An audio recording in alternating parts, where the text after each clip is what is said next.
Ué, quem vem lá? Vamos, João, vamos lá. Olha o carrinho, olha o carrinho.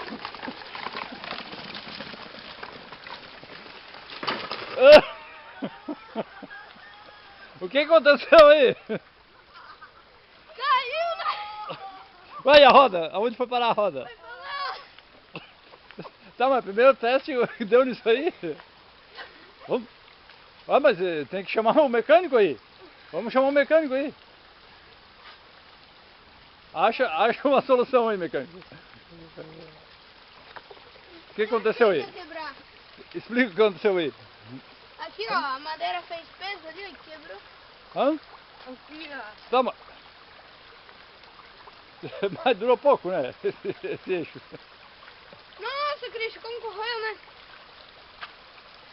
Tá aí agora, qual é a solução aí?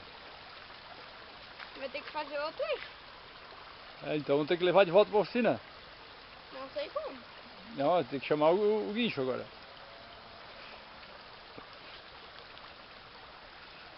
Eu achei que ia cair. Já estava previsto já.